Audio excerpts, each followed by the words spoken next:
If you like truth, stay tuned. We're making a part 2, Horizon equals reality. Of course, you might want to go back and check out part 1. Let's address some of the comments in the video, and let's take a look at the horizon and perspective. And I'm going to show you some things that you might not know, and it'll change the way you look at the world. Let's take a minute here to set up the conversation. Let's dive into the comments. We are in the comments, and we cruise down here, and here's Baron. He's a surveyor, and he sends me this photo, and he's like, look, the eye level's up here and the horizon is down here. Back to our conversation, he sends me a formula. You apply the formula and it doesn't match a flat earth. Weird, right? Then we cruise down here. Then he sends me his experiment as an observation, and we're going to go back to that in a minute here. Then we'll cruise down this way. Here comes a Snoopy guy. He pops in. He says, the dip of the horizon is caused by the Earth's curvature. And Baron's like, yeah, he knows. Like, okay, I'm doing some kind of deception. All right, okay. And then Cool Cat jumps in. It's not dipping. And then Baron says, look, obviously it's measurable. It's dipping. It's a fact. If you're looking through an instrument like a theodolite with magnification, I agree with him. Obviously, you can measure the dip. So then here's the Snoopy guy jumps back in, shows me from a cockpit. We'll get back to that in a minute. And then we're cruise down here. It's right here. And here's Baron says, the crosshairs are eye level and the horizon is under eye level. I have hundreds of examples up to 49,000 feet. You claim it ramps up to eye level. It doesn't. I'll bet my bank account on it. Okay, dude. We're talking about eye level. Eye level, using your eye. Have you ever thought about just taking a level and then look down it and see if it lines up with the horizon? Obviously it does. Okay, now I'm going to show you both at the same time. Okay, so we got this leveled out. Here's our scope, 25 power. Look, it's above the horizon. When you use magnification, it's above the horizon. When you use a level with your eye level, it lines up with the horizon. Because the horizon dips with magnification doesn't mean the earth is round. The same thing would happen on a flat earth, just less of an angle. I got an idea. Instead of giving me all the money in your bank account, why don't you just admit you were wrong? That sounds good. And Cool Cat was right, because the horizon doesn't dip unless you use magnification. Okay, now let's cruise over to the next thing he said. He says this, here's how it works. You make an angle from your eye level down to the horizon, and you measure that angle on a flat earth and see if it works. He says, you're not going to do it, are you? And you're right, I'm not going to do it, and let me explain why. Let me reiterate this again for some of the people here that are new. We put a level in an elevator and take a look at the horizon. As you can see, with no magnification, the level follows the horizon all the way up. This is about 40 feet. His observation is similar at 44 feet, but his horizon is down because he's using magnification. So let me show you what he's doing. He sets up his theodolite at 44 feet up above sea level. He measures 90 degrees down from the zenith, which is eye level. Then he uses globe math and predicts an angle down to the horizon if you were on a ball. And then he says, look, my observation matches my prediction. I think he's only off a couple arc seconds. His conclusion is that we live on a ball. Here's where the problem comes in. Let's go to the water's edge and let me show you the problem. Okay, let me show you the location.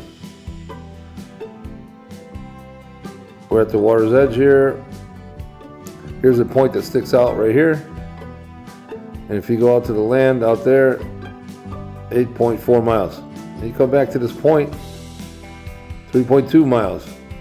Okay, watch what happens when we add magnification. There's your point right there, 3.2 miles, and then the land in the back is 8 miles.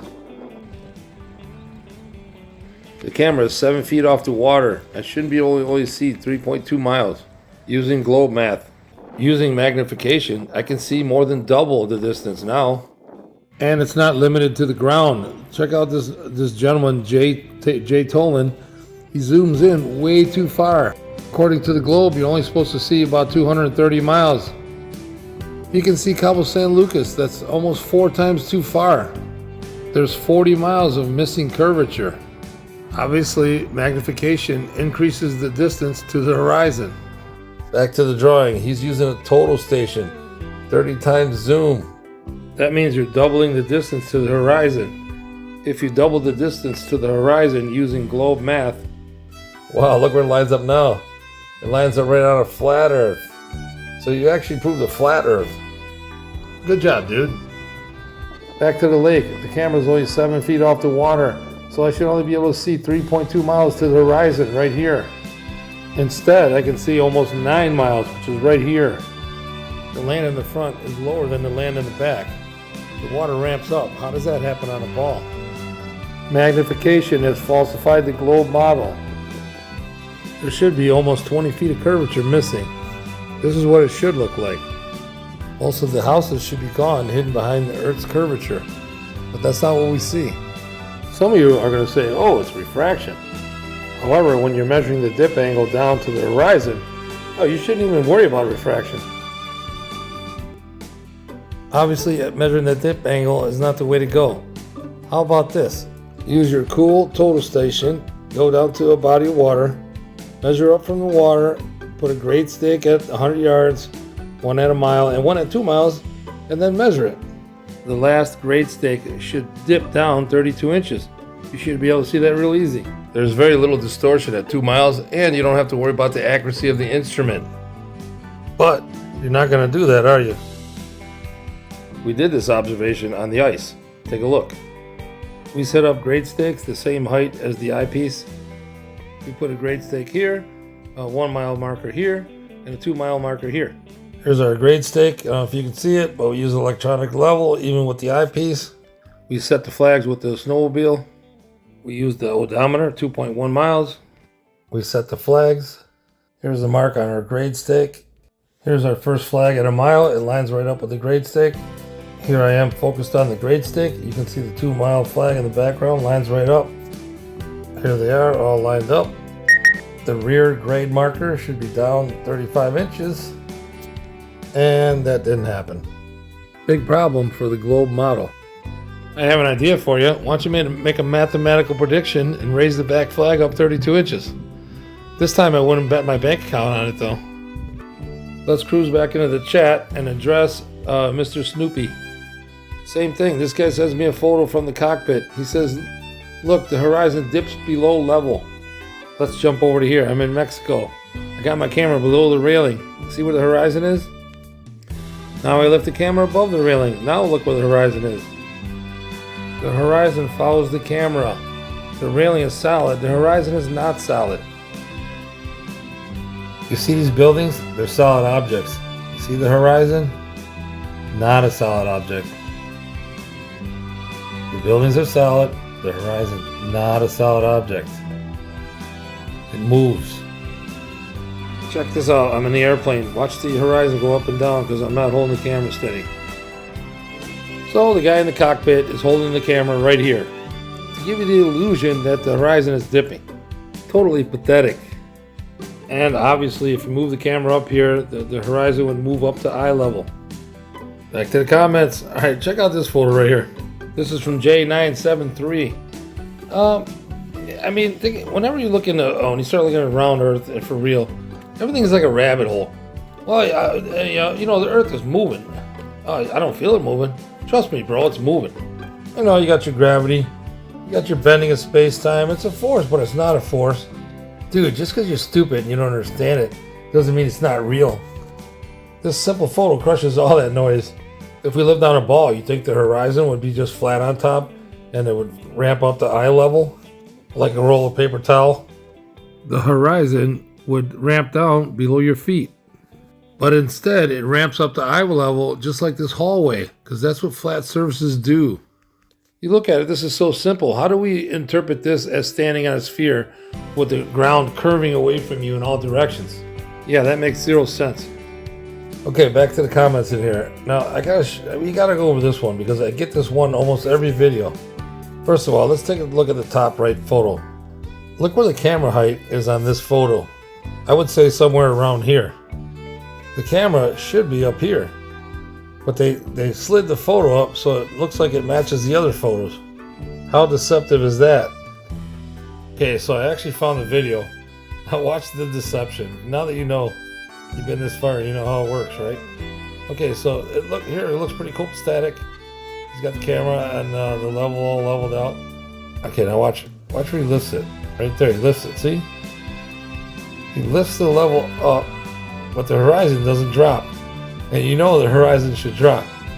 So there you got deception right there. He lifts it up so that looks normal to you. Okay, now we go to the next one. Look, he's just holding the camera low. He's holding the camera low.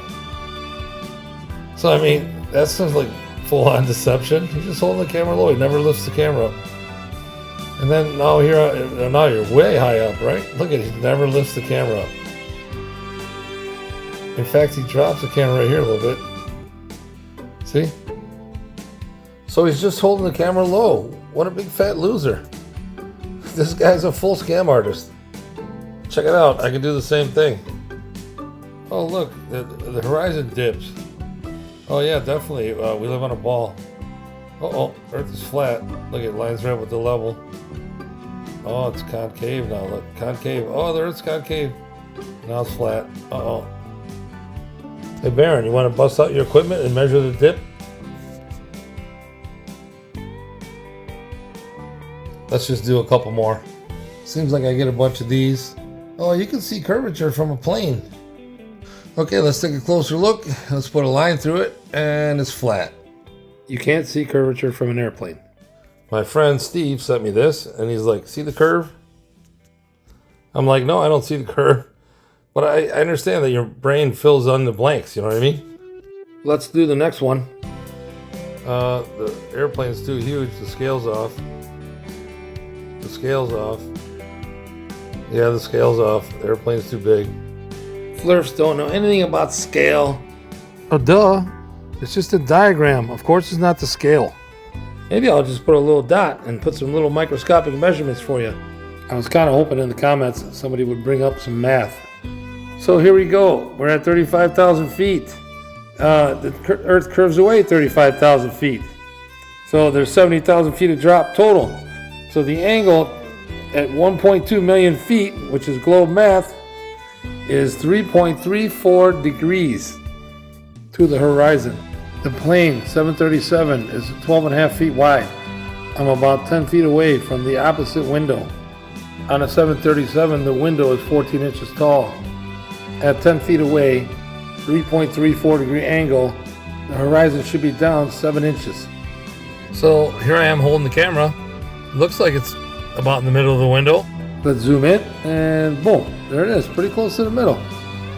So you can see the horizon rose to eye level. The horizon should be down here, 7 inches down. It would be out of view, and that's the premise of the whole video. For the globe model to be correct, the camera would have to be that high. You can see it ain't that high. Here's a short time earlier. It looks like it's in the middle of the window. And you zoom in, it's in the middle of the window. I mean, what else do you want? You can even see the angle that the plane is flying on, like 2 to 3 degrees up to maintain level flight. Yeah, level flight, not a curved flight. Yeah, I get this question often. If the sun's moving away from you, how come it doesn't shrink? I had the same issue when I first started looking into this. P-Brain has a great video on it. When something's at ground level and it moves away from you, it shrinks rapidly.